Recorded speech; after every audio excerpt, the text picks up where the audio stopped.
You're gonna love this. I mean, if you're a fan of deep, nutty, rich flavors like dark chocolate, rum, or caramel. 100% rye sourdough is super tricky to bake, but today I'm gonna show you all the tips you need to know to master it at home. Let's get into it, shall we? First thing first, for this recipe you need to use whole grain rye flour type 170. This is a dark rye. And the night before, with just a tiny amount of starter, I made the rye levain. To that, I added 40 grams water and 40 gram rye flour. Mixy until you get a consistency like this. Clean up everything to see how much it's going to rise.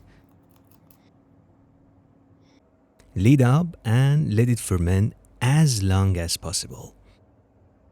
Which after 10 to 12 hours, you're gonna see a huge rise like this. Of course, if you are using a strong starter. Since it's boiling hot here, I'm gonna transfer this into the fridge while I'm preparing the other ingredients. You don't have to use this at its peak. If it's get little acidic, that's even better. Now let's prepare the next secret ingredients. And that's Yudane, my friend. I have 80 grams rye flour. To that, I'm gonna add 80 grams boiling water. Yep, you heard me right. Boiling water. It's gonna cool down fast. Just mix it with a spatula.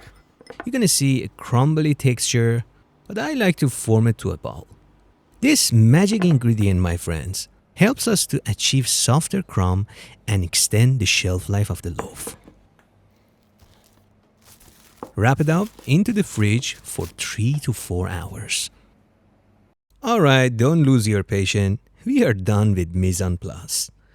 We are all set to make the dough. Today I'm using my planetary home kitchen mixer, but you can just mix everything with a dough hook or even your hand. It's not gonna be bothering. Cut the udane into the pieces, into the bowl, followed by 7 grams salt, teaspoon of honey, or if you have molasses, that's the best. 80 grams levain and 240 gram water. It's going to be a very high hydration dough, but that's totally normal for rye breads. Mixy just to dissolve honey and salt a bit. And lastly, 270 grams whole grain dark rye flour. Set the hook. You can even use cookie paddle if you like. And Mr. Jingles to monitor the quality. If you don't know him, he's with us from Christmas. And let's mix this bad boy for 2 to 3 minutes or until everything comes together beautifully.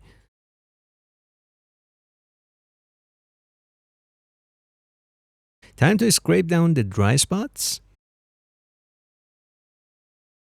and finish mixing until you get something like this. It's like a cookie batter, right? Don't panic, this is the character of 100% rye dough. Make sure to wet your hand as much as you need. Otherwise, this thing gonna stick everywhere. And be very gentle while you're shaping it. We could transfer it straight into the pan loaf, but I like to let it ferment a little bit. Cover it up and let it ferment. Easy peasy, that was all you needed to do. Simple, right? At 27 degrees Celsius, I let the fermentation kickstart for 1 hour. After 1 hour, you're not gonna see some big change. This recipe is perfect for one of these 8 to 4 inch loaf pan. If your pan isn't non-stick, you need to grease it up generously. And then wet your hand. Time to transfer the dough into the loaf pan. Shape it on the way a bit, but don't push it too hard. I like to push the dough toward the edges, but with a very gentle press and kind of separate it from the wall if you can. And that really helps you to get maximum rise.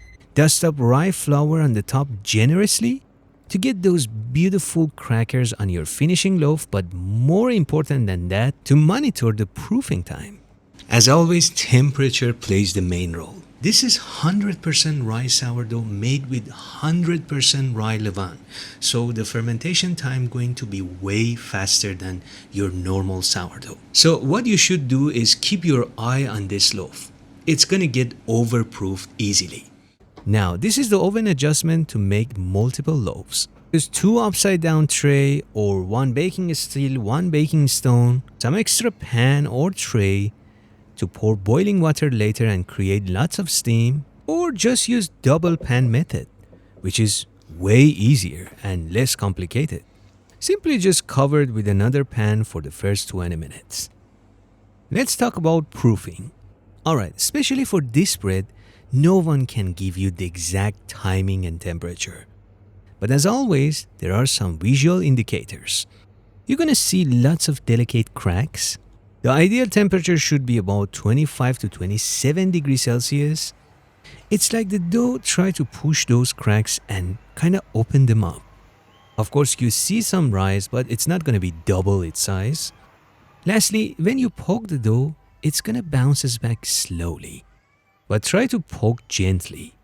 And if it bounces back right away, it definitely needs more time. It's airy but not super soft like brioche doughs. Into the preheated oven, bake at 230 degrees Celsius with lots of steam. If you don't bake multiple loaves, you don't need 2 racks. Just cover your baking steel or baking stone with another tray for the first 20 or 25 minutes. You can also use pieces of ice instead of boiling water. Bake at 230 degrees Celsius for 20 to 25 minutes. Lid or cover off or transfer it into the upper rack. Reduce the temperature to 210 degrees Celsius and bake for another 30 minutes. Or until the internal temperature reaches to 95 degrees Celsius. This is another important thing you need to check. And if you not use a non-stick pan or forget to grease your pan, you're gonna suffer like me. So make sure to do that, okay? Out of the pan right after baking, on a cooling rack, and let it cool down completely. This is the last thing you need to check. If it sounds hollow, you did it, my friend. Congratulations, you just baked perfect 100% rye sourdough.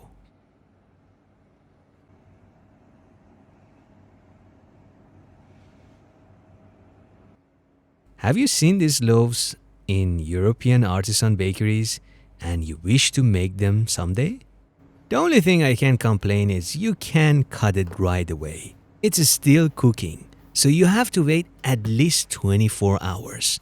I like to wrap it up with a kitchen towel and let it rest for 24 hours. And now I guess the moment of truth, my friend. Let's cut into it, shall we?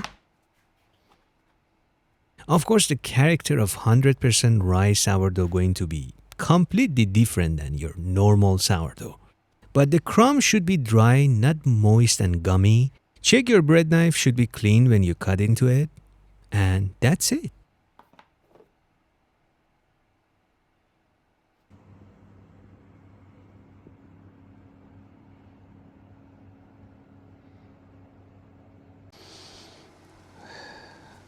Wish I had some ham and mustard. Would be amazing.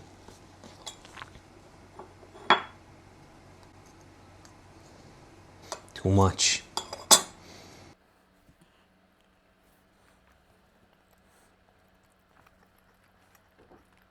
As I said, it's like nothing you had before. Always surprises me. It's so unique. Like a nice dark beer, but even better. Give it a try and you will thank me later. Alright, lovely bakers, I guess that was it. If you like to see more recipes like this, you need to subscribe my channel. You know, right? Keep baking and take a good care of yourselves.